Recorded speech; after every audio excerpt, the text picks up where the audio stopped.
Rafa क्षेत्र Gaza पट्टी के दक्षिणी छोर पर है। यहाँ इजराइल की सेना 2 दिन से लगातार हमले कर रही है। राफा के अस्सलाम, अल ओरोबो हाईवे, अल फलूजा, अल ईमान रोड, अल ब्राजील कैंप, ओथामन बिन अफ़ान, उमर बिन अल खत्ताब और ब्लॉक JKO में भीषण तबाही हुई है। इजरायली सेना ने कहा है कि राफा से निकलकर लोग विडिश विलेज, अल मवासी, सूदिया की ओर चले जाएं। लेकिन भीषण बमबारी के चलते लोगों के लिए ना तो घर सुरक्षित हैं और ना ही घरों से बाहर निकल सकते हैं।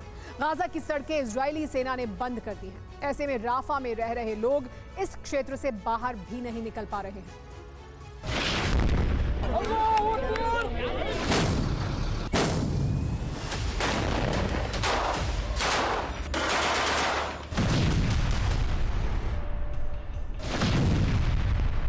राफा में रोज मरने वालों की संख्या बढ़ रही है और अंतर्राष्ट्रीय स्तर पर इसका विरोध हो रहा है।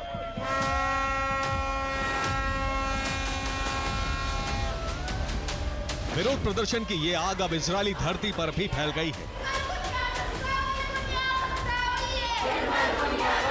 तेल अवीव से लेकर इजरायल के कई शहरों में विरोध प्रदर्शन हो रहे हैं।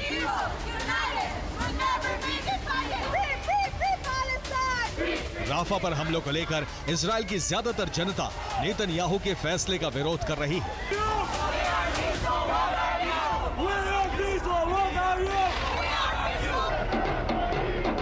इजरायल में इजरायली डेमोक्रेसी इंस्टीट्यूट ने एक सर्वे कराया। इस सर्वे में 7,000 से ज्यादा लोगों से बात की गई। लोगों से सवाल पूछा गया कि राफा पर ग्राउंड ऑपरेशन होना चाहिए या फिर हमास के साथ शांति वार्ता। इस पर 56% लोगों ने जवाब दिया कि हमास के साथ शांति वार्ता का विकल्प बेहतर है, जबकि 37% लोगों ने कहा कि राफा पर हमले करना सही है, जबकि 7% लोगों ने कहा कि ये सरकार को तय करना है। राफा पर हमलों के साथ ही इजरायल में विरोध प्रदर्शन तेज होता जा रहा है। लोग बंधकों की वापसी के लिए भी सरकार को घेर रहे हैं।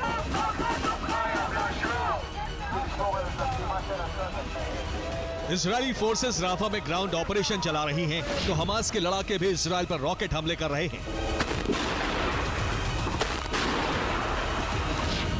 हमास के लड़ाके सीक्रेट ठिकानों से रॉकेट को डेटोनेटर के जरिए फायर कर रहे हैं। रिपोर्ट है कि हमास के हमलों में इजरायली सेना को बड़ा नुकसान उठाना पड़ा है।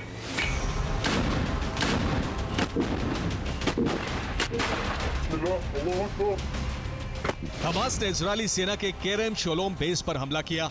हमास के एक साथ 10 रॉकेट केरेम शोलोम बेस पर फायर किए।